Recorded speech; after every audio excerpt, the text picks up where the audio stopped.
تذكر يوما كنت تعانق دمعة الفكر تناجي الله في صبر وترجو رحمة تسري.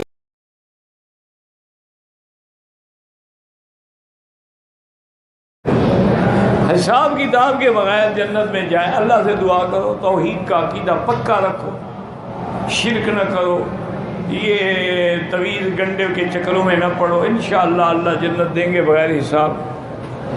میری والدہ قبریں بہت دور ہیں, ویتنام میں ہیں, تو یہاں سے دعا کریں ان کے لیے. وہاں قبر پہ جانا ضروری نہیں ہے.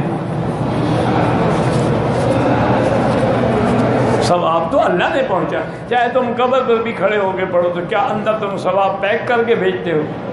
اللہ نے پہنچانا ہے نا, دور سے بھی اللہ نے پہنچانا ہے. پاکستان میں لوگ کل خوانی کرتے ہیں, وہاں تو کئی خوانیاں کرتے ہیں, سب بدعت ہے. جو لوگ بدعتی ہیں ان کے پیچھے نماز نہیں ہوتی. ہر بریلوی بدعتی نہیں ہوتا. بریلی ایک جگہ کا نام ہے, وہاں کے رہنے والے بریلوی کہلاتے ہیں, لیکن یہ مانا تو نہیں کہ سب بدعتی ہے. بڑے بڑے علماء پیدا ہوئے ہیں وہاں, بڑے بڑے محدث پیدا ہوئے, سید احمد بریلی رحمۃ اللہ علیہ پیدا ہوئے. لیکن اگر وہ بدعتی ہے, قبروں پہ سجدے کرتا ہے, گیاریاں کھاتا ہے, کل کراتا ہے, عرس کراتا ہے, حجرے مجرے کراتا ہے, اس کے پیچھے نماز نہیں ہوتی. اہل حدیث کہتے ہیں کہ آپ لوگ حنفی کیوں کہلاتے؟ تو ہم جو باب ہو اس کا نام لیتے ہیں نا, جس کا باب نہ ہو اس کی مرضی جو نام لے.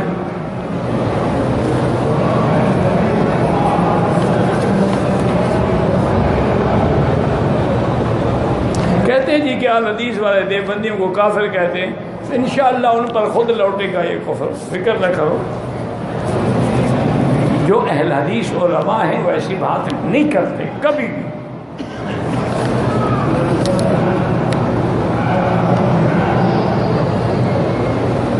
کہتے ہیں جی کہ پہلے لوگ اچھے تھے, پیار تھا, محبت تھی, اب بھی انشاءاللہ لوگ اچھے ہیں.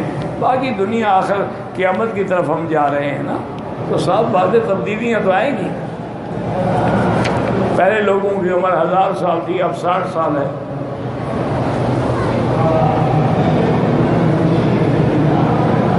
اپنے عامل سے پیسے لیتے ہیں, تم جانو وہ جانے, اس کا میرے ساتھ کیا تعلق ہے.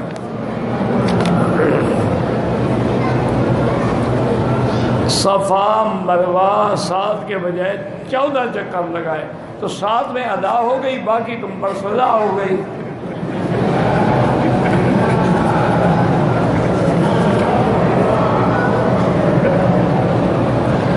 حرم میں طواف کے اندر نمازی کے آگے طواف والا گزر سکتا ہے.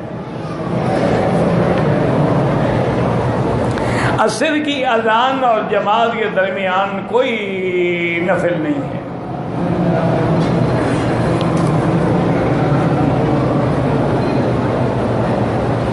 کہتے ہیں لوگ کہتے ہیں کہ نبی اول بھی ہے آخر بھی ہے. بالکل, ہم بھی اول بھی ہیں آخر بھی ہیں. حضور نے فرمایا نحن الاولون ونحن الاخرون, کہ میری امت جو ہے وہ اول بھی ہے آخر بھی ہے.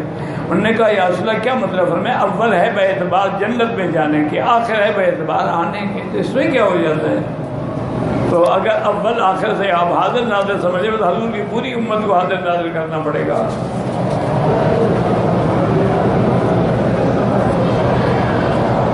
شیعہ لڑکی سے شادی کریں, بالکل نہ کریں. اگر حنفی یا حدیث ہے تو اس سے کر سکتے ہیں, شیعہ سے نہ کریں. بعد میں بڑے جھگڑے ہوتے ہیں, اولاد ہوتی ہے, ماں اولاد کو اپنے مذہب پہ کھینچتی ہے, باپ اپنے مذہب پہ کھینچتا ہے. کیا ضرورت ہے؟ پہلے ایسے جھگڑے میں پڑے ہی نہیں.